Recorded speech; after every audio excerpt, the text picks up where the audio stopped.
Our 95.7 The Game NFL insider, Brian Baldinger. Oh, it's Shark Week here on the roast. We were lucky enough to have Baldy in studio Friday all day. All the roasters enjoyed it. We saw Baldy Saturday night at Chase Center.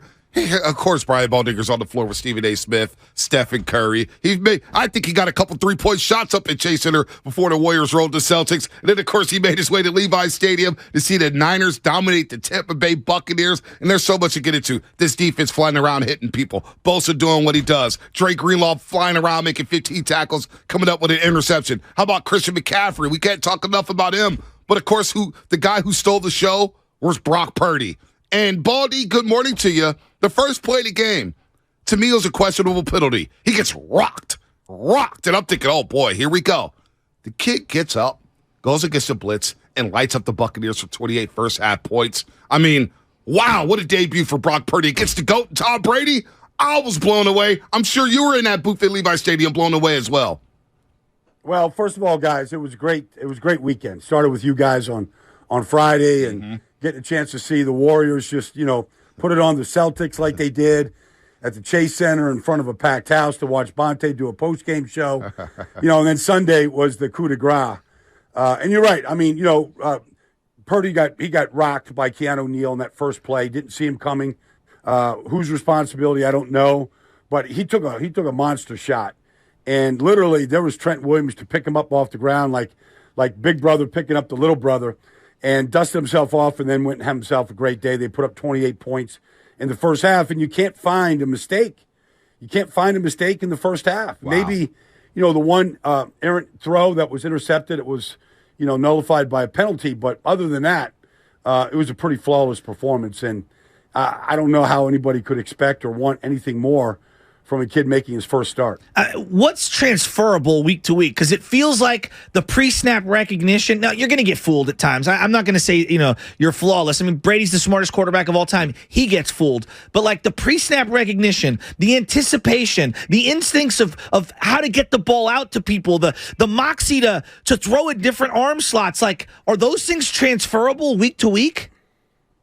I love the question, Joe. It's the right question. It really is. What's transferable? What can we expect Thursday night against Seattle? And I think the one thing that jumps out to me is just his pocket awareness. Like even on the touchdown run for 2 yards. I mean, I've seen quarterbacks sack themselves right there. They step up and, okay, it's really cloudy in the end zone.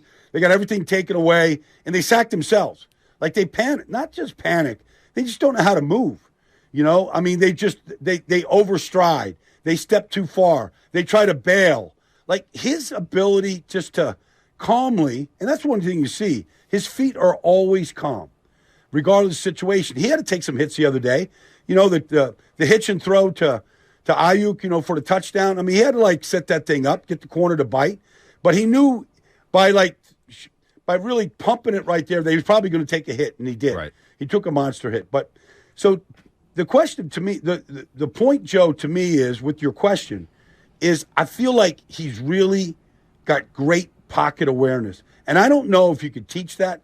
I don't know. A lot of quarterbacks don't have a GPS system in their head. He seems to have one. And maybe it's from starting 47 games at Iowa State. Maybe that's a part of it. But, I haven't seen him not make the right moves within the pocket in order to make a throw, in order to escape pressure, in order to extend a play. Brian Baldinger here on the Morning Roast on 95.7 The Game. Two-part question for you. One, where does the swagger come from when it comes to Brock Purdy? He's got some swag to his game. You see him celebrating after touchdowns, high-fiving the guys coming off the field for the extra point. And two, you've been to Levi's Stadium a ton over the years. Have you ever heard Levi's Stadium rock like that, especially with the Purdy chants?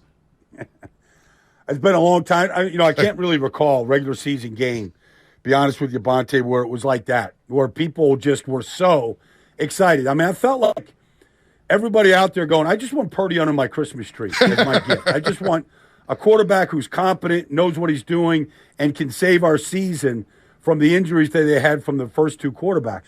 But I think that, just watching him, where the swag comes from, it usually comes, Bonte, from preparation. It's no different than when we were in school and we go to take a test and we know we're going to nail the test. Like whether we studied or we went to class or, we had the right study group, we knew the material.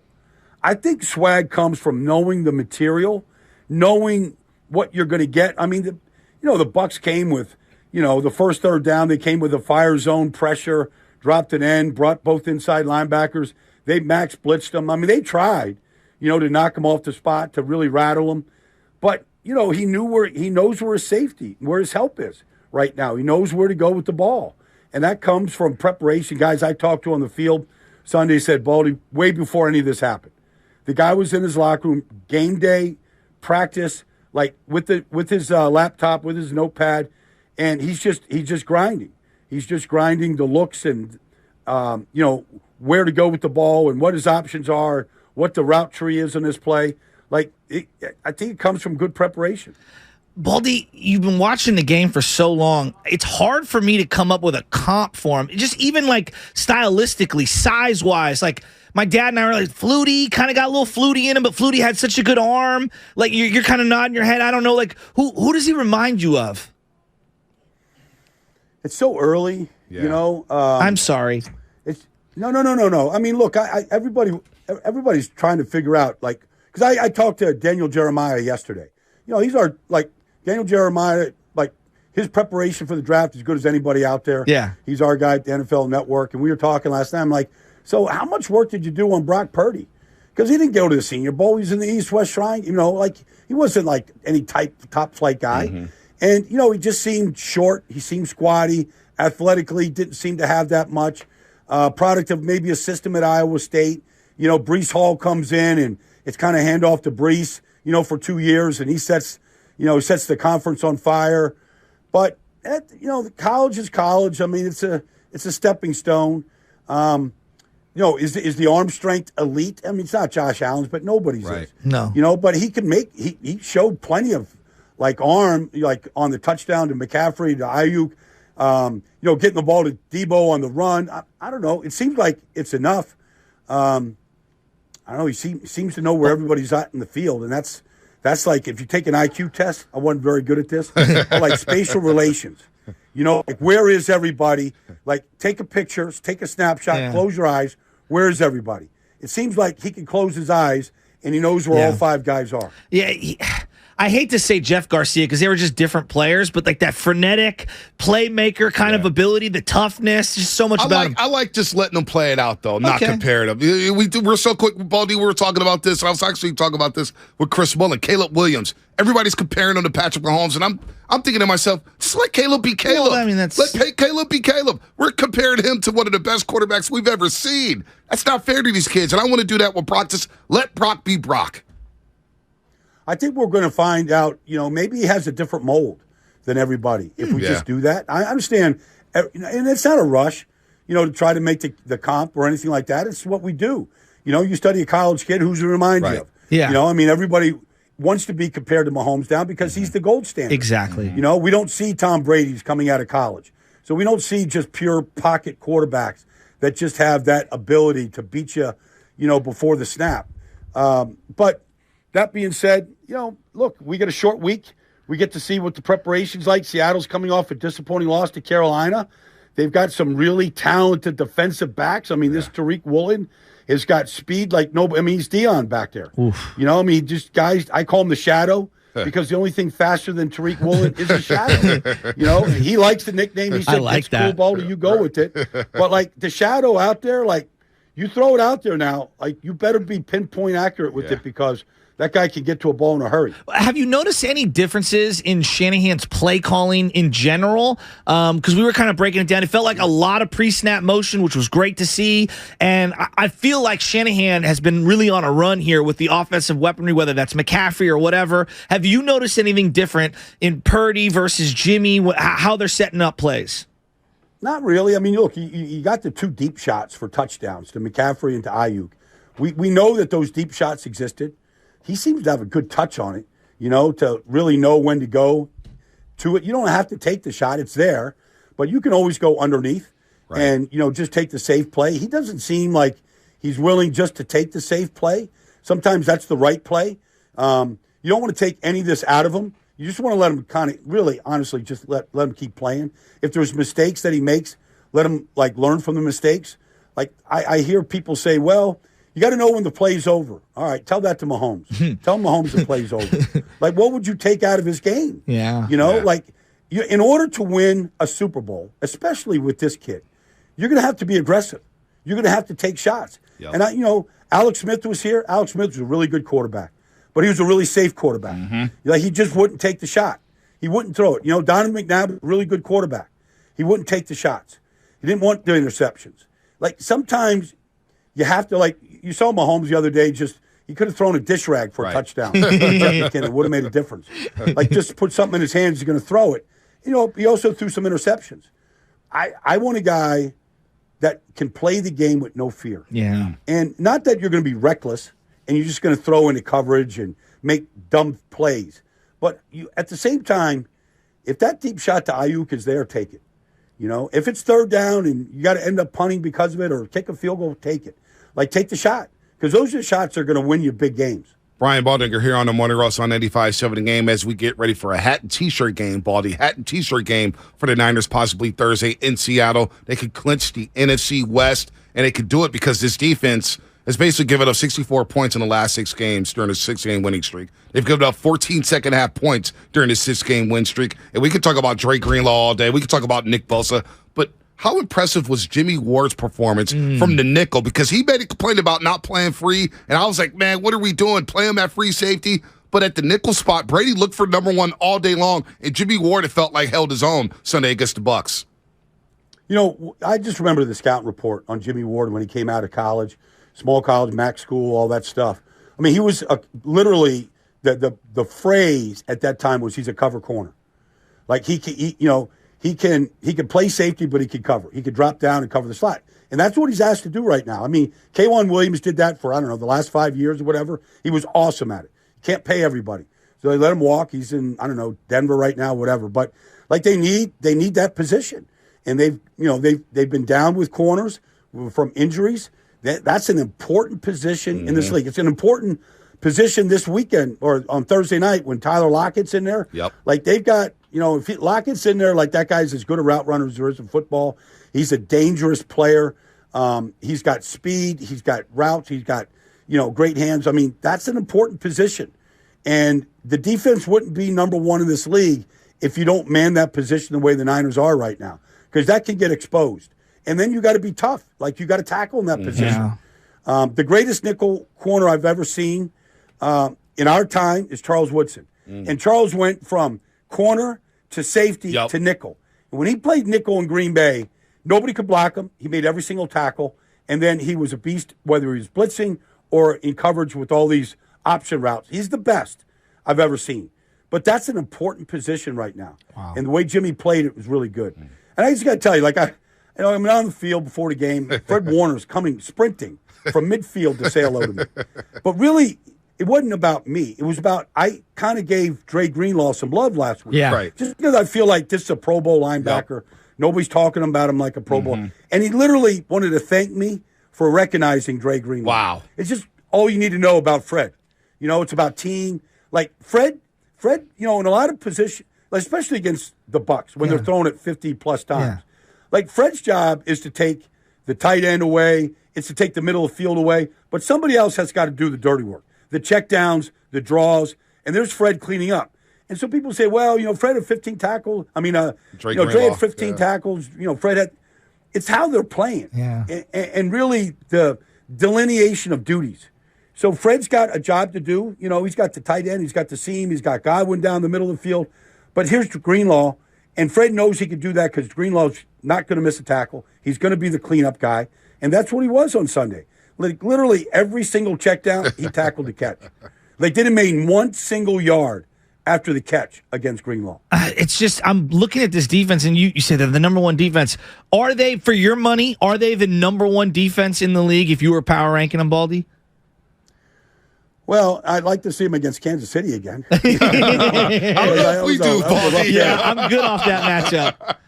That's a rough day. Look, I mean, you can only measure some of you could put all the stats up there in the world. Kansas City comes, they run a fly sweep 3 times for a touchdown. It's like they never saw the play before. kind of scratching your head on that day. But, you learn from it. But, look, you can only measure yourself against a few teams in this league. Seattle will challenge you with what they have in Goodwin, Metcalf, and Lockett. It's a good challenge defensively. A quarterback that has played well. He threw 2 picks the other day that really hurt him. But in one, he was just crushed on, and so I don't really put it on Geno. But look, Dallas and what they could do offensively, Philadelphia, what they could do offensively right now, maybe Minnesota, although, I think they're kind of frauds, but they do have talented players on the perimeter. So, you're going to beat up on teams like, Tampa, which is just completely one-dimensional and can't run the ball. You got to throw it every down, and they can't hold it longer than 2 seconds because the rush is just going to collapse on them. So, right now, yes, for my money, they're the best. But, you got certain matchups. The Eagles got a great offensive line. Yep. They got 2 tackles that can handle Bosa. To a large extent. I mean, Nick's job is to beat Lane Johnson or Jordan Mailata, and he knows that. But, ideally, the way they're constructed right now, when they can play 2 safeties deep like they did the other night, against Tampa, and they can handle everything with their front, that's a pretty good way to play defense. No doubt about that, Baldy. We got a couple more minutes with you.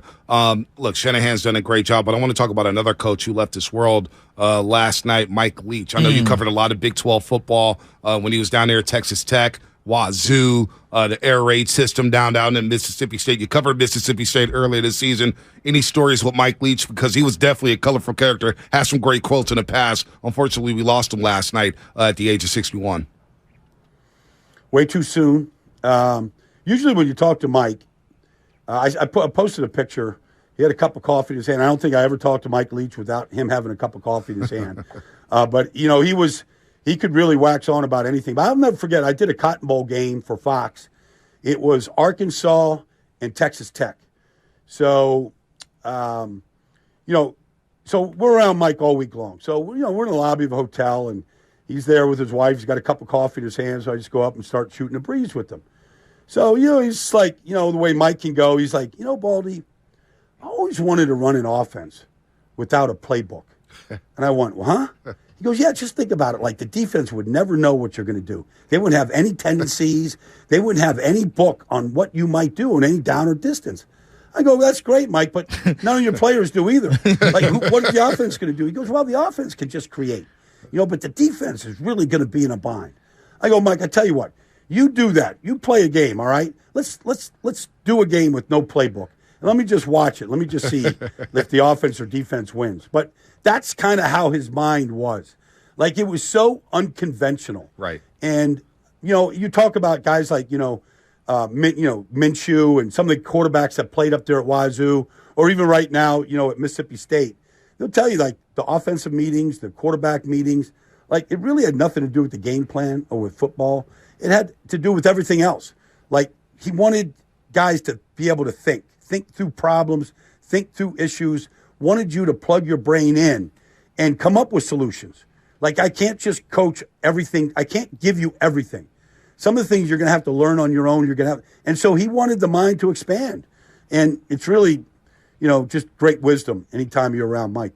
If somebody who isn't as sophisticated when it comes to the X's and O's as you are, if you were to explain to them what his influence on NFL play calling might be, in terms of the air raid and things like that, how would you describe that to a layman? Well, I mean, guys that were proteges, whether it's Cliff Kingsbury, played at Texas Tech, whether it was June Jones, at Hawaii or, in Atlanta. Like, nobody said that you could run an air raid system in the NFL. Yet the think tank for all of the NFL comes from the college game. All of it. I mean, whether it's up-tempo with Chip Kelly and what Mike does, no huddle, whether it's flashcards for your play, the communication to speed it up, whether it's just attacking with 4 verticals, all that stuff that we see now that's kind of commonplace in the NFL, none of that was in the NFL before guys like Mike Leach came on board and said, this is, and really, like, I played for Steve Spurrier. He believed in a lot of that. And, the only way that when I was at Duke and Steve was our offense coordinator, the only way we could compete with Clemson and some of the powerhouses in college was to be able to throw the ball. And that's been the equalizer. And, whether it's Lincoln Riley now and what he's doing with Caleb, Like, all those things came from Mike in that group. Hal Mummy, you could go through the tree Kentucky, of all these guys that came out. But, if the receivers in Arizona were halfway disciplined last night, like, they would have won that game. I mean, you see, DeAndre Hopkins holding the ball like a loaf of bread, gets popped out of his hands. You're seeing Hollywood Brown not get lined up correctly, and there's a illegal procedure on a 20-yard pass. Like, you see A.J. Green run out of bounds and come back to catch the ball. I mean, just sloppy play from the wide receivers. That would drive Mike Leach crazy right there. Before you get out of here, Baldy, who had a better performance, Bonte on television Saturday night or Brock Purdy on Sunday? Well, Brock did it with guys like, Devin White chasing him.